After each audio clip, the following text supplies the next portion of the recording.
എല്ലാവർക്കും നമസ്കാരം. ഞാൻ രാജീവ് എം. ശ്രീമതി ആർ രാജശ്രീ എഴുതിയ കല്യാണി എന്നും ദാക്ഷായണി എന്നും പേരായ രണ്ട് സ്ത്രീകളുടെ കഥ എന്ന മലയാള നോവലിനെ സംബന്ധിച്ചുള്ള ഒരു ചെറിയ ആസ്വാദനവുമായാണ് ഞാൻ നിങ്ങളുടെ മുമ്പിലെത്തിയിരിക്കുന്നത്. കഥ എന്ന വാക്കിന് ജീവിതമെന്നുകൂടെ അർത്ഥമുണ്ടെന്ന് അടിവരയിട്ട് പറയുന്ന ഒരു സമകാലിക നോവലാണ് ഇത്. കല്യാണിയുടെയും ദാക്ഷായണിയുടെയും ജീവിതത്തിലൂടെ, അവരുടെ ഭാഷയിലൂടെ, അവരുടെ പ്രതിസന്ധികളിലൂടെ വളരുന്ന ഈ നോവലിലൂടെ നോവലിസ്റ്റ് വളരെ ശക്തരായ രണ്ട് സ്ത്രീ കഥാപാത്രങ്ങളെയാണ് നമുക്ക് മുമ്പിൽ അവതരിപ്പിക്കുന്നത്. മലയാള സാഹിത്യത്തിൽ തന്നെ ഇത്രയ്ക്ക് ശക്തരായ രണ്ട് സ്ത്രീ കഥാപാത്രങ്ങൾ ഈ അടുത്ത കാലത്ത് ഉണ്ടായിട്ടുണ്ടോ എന്ന് സംശയിക്കേണ്ടിയിരിക്കുന്നു. കണ്ണൂർ ജില്ലയിലെ ഒരു പഴയ ഗ്രാമപ്രദേശത്താണ് ഈ കഥ പ്രധാനമായും നടക്കുന്നത്.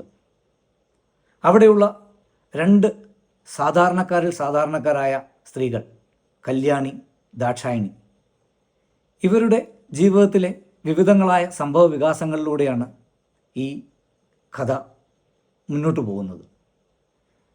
ഗ്രാമീണ ജീവിതത്തെ അതിൻ്റെ ചാരുതയോടുകൂടി അവതരിപ്പിക്കുമ്പോഴും അതിൽ കടന്നു വരാൻ കഴിയുന്ന കഥാപാത്രങ്ങളെയെല്ലാം ശക്തമായി ഉൾപ്പെടുത്തുമ്പോഴും നമ്മുടെ മനസ്സിൽ എപ്പോഴും മറക്കാനാവാതെ നിറഞ്ഞു നിൽക്കുന്ന രണ്ട് കഥാപാത്രങ്ങളാണ് ഇവരുടെ വല്യമ്മയായിട്ടുള്ള ചോയ്ക്കുട്ടി അമ്മയും അതുപോലെ തന്നെ അവരുടെ കുലദൈവമായ ചോന്നമ്മയും. അതുപോലെ തന്നെ മരണത്തിലേക്ക് നടന്നുപോയ വല്യേച്ചി. ഈ കഥാപാത്രങ്ങളൊക്കെ കൂടെ ചേർന്ന് മാജിക്കൽ റിയലിസത്തെ അനുഭവിപ്പിക്കുന്ന രീതിയിലുള്ള ഒരു ഭാവതലത്തിലേക്കാണ് വായനക്കാരെ കൂട്ടിക്കൊണ്ടു പോകുന്നത്. ഇതിനകത്ത് ചിത്രസേനൻ, കുഞ്ഞിപ്പെണ്ണ് എന്ന രണ്ട് കഥാപാത്രങ്ങളുടെ പ്രണയം, അവരുടെ ലൈംഗിക ബന്ധത്തെ പോലും നാടൻ പാട്ടിൻ്റെ ഈരടികളോടെ താളഭംഗിയോടുകൂടി എത്ര സഭ്യമായി, എത്ര ഹൃദ്യമായി ആണ് അവതരിപ്പിച്ചിട്ടുള്ളതെന്നറിയാമോ? അതുപോലെ തന്നെ ഈ നോവലിൽ നിരവധി ചരിത്ര സംഭവങ്ങൾ കടന്നു വരുന്നുണ്ട്. ശൂരനാട് കലാപം, തലശ്ശേരി കലാപം മുതൽ അടിയന്തരാവസ്ഥ വരെ ഉള്ള ചരിത്ര സംഭവങ്ങൾ ഇതിൽ സാന്ദർഭികമായി കടന്നു വരുന്നു. അതുപോലെ തന്നെ AKG, MV രാഘവൻ തുടങ്ങിയ ചരിത്ര പുരുഷന്മാരിൽ പലരും ഈ നോവലിലെ കഥാപാത്രങ്ങളായി വരുന്നുണ്ട്. ഇതൊക്കെ ഒരു വായനക്കാരനെ സംബന്ധിച്ചിടത്തോളം കാലഗണനയ്ക്ക് വളരെയധികം ഉപകാരപ്പെടുന്നുണ്ട്. പഴങ്കഥകളും മിത്തുകളും രാഷ്ട്രീയവും ഒക്കെ ഇതിനകത്തുണ്ടെങ്കിലും ഈ നോവലിൻ്റെ ആത്മാവെന്ന് പറയുന്നത് അതിൻ്റെ ഭാഷയാണ്. തനി നാടൻ ആളുകളെ കൊണ്ട് അവരുടെ തനതായ ഭാഷയിൽ സംസാരിപ്പിക്കുമ്പോൾ ഭാഷയ്ക്ക് നഷ്ടമായിക്കൊണ്ടിരിക്കുന്ന പല പദങ്ങളെയും ഈ നോവലിസ്റ്റ് തിരിച്ചു പിടിക്കുന്നുണ്ട്. എന്തിന്? മറന്നുപോയ പല നാടൻ തെറികൾ പോലും ഈ നോവലിൽ പുനർജനിക്കുന്നുണ്ട്. നോവലിസ്റ്റിൻ്റെ തന്നെ ഭാഷയിൽ പറഞ്ഞാൽ ഒരു ധർമാശുപത്രിയിൽ പിറന്നു വീണ കുഞ്ഞാണിത്.